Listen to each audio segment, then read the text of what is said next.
Louise Byrne there. Well, for more on this, I'm joined by pollster Mallory Newall, Vice President of Public Affairs in Ipsos US, and by Dr. John Noakes, who's Associate Provost at Arcadia University in Pennsylvania. Welcome to you both. Let me start with you first, John. It's going to be a fascinating debate. How important and critical do you believe this debate could be in the overall result?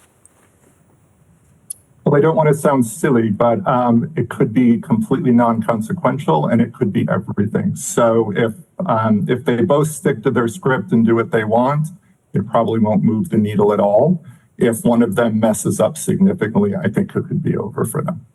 What advice would you give to both of them if you were looking at it tonight? John, I mean, what are the pitfalls for both of them, do you think? The pitfalls for Trump are looking like he's out of control or too old. I think giving advice to him is it's pretty non-consequential because he tends not to take it and he tends to ignore his handlers. I think for Harris, she has to look like she belongs on the stage. She has to look like she has presence and gravitas, and she has to continue to appear like she did during the Democratic convention and has since the nomination was secured. And Mallory, we heard there from Louise, obviously, they're neck and neck in all the recent polls. How does that compare to, say, the 2016 and 2020 elections at this juncture in the campaign? Thanks for having me, Miriam. You know, this race is incredibly close right now. And I think that's why, as John pointed out, the debate could matter a great deal because, you know, with things split essentially 50-50, it's really a game of inches. And I think both candidates will be judged on how well they do, both positively and negatively. In terms of the undecideds, Mallory, how much have they changed or shifted since Kamala replaced Joe Biden? Well, I think the biggest thing that has shifted since Vice President Harris became the Democratic nominee is a significant increase in enthusiasm among Democrats. You know, she has been starting to get Black voters, Hispanic voters, women, young people to coalesce around her in the ways that President Biden was really struggling with these audiences. And that's still going to be key. I think tonight she really has to speak to the main issue for those groups and for Americans writ large, which is the economy. She has to have a plan on the economy and inflation. And Trump really just kind of needs to, you know, stay on message and talk about his policy positions too. Also, John, looking at the polls there, obviously the fact that she's liberal and some voters regard her maybe as too liberal, is that something that could be her Achilles heel, something she needs to be careful about tonight? It could. I think that most people have made their mind up about Donald Trump. I think in terms of undecideds, I don't think the question is going to be, is she too liberal for most of them? I think it's going to be, can she be president? I think that all the growth potential is on her side. People have decided on Trump one way or the other. If you're undecided in the election, you're looking for something other than Trump. If she provides it, I think she gets their vote. Straight after she took over from Joe, John, she obviously peaked. She did very, very well. Everyone's saying it's kind of gone back down a good bit now. Was that predictable? And do you think she can pull that back up again? I think it was predictable. I also think that what she introduced was this concept of joy to the election. It was such a dreary election.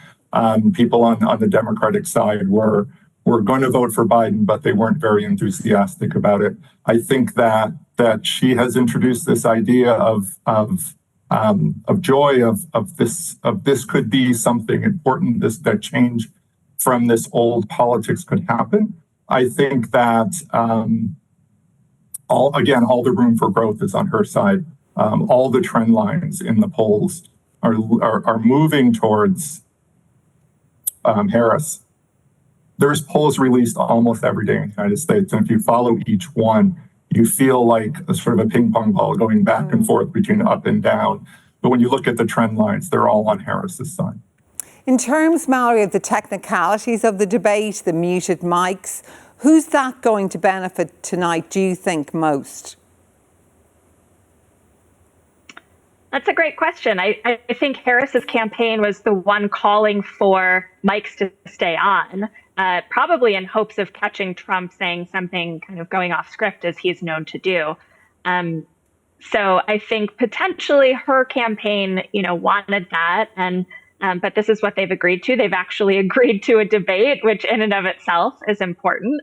But per John's point, this has remained an incredibly close race, and I think what Harris has done since becoming the Democratic nominee is really bring a lot of these battleground states in the US, about 6 or 7 states where the race will ultimately be decided, back into play in a way that they weren't necessarily with Biden as the nominee. And it really just, I think, underscores why this debate with this shortened campaign could potentially be critical to both sides, because there's really so few undecideds left and at play right now. And for you, John, I've got to ask you about Pennsylvania. How critical what happens in Pennsylvania do you think it will be for the end result of this fascinating election? Well, judging by what I see in my television and in my mailbox, it's pretty critical. I don't want to go into all the details of Electoral College, but we really don't have one election in the United States. We have 50 or 51 elections. And so certain states where it's close, that could go either way, become decisive. People have already written off California for the Democrats and Alabama for the Republicans. So the question is, how do you get to 270 votes from the electoral votes that each state has? Pennsylvania is the largest battleground state in terms of electoral votes. And it's neck and neck. So it's the center of the universe for the next 2 months. Oh, wow. Well, what a debate is going to be tonight. Thank you so much, John and Mallory, for taking the time to speak to us in prime time. Really appreciate it.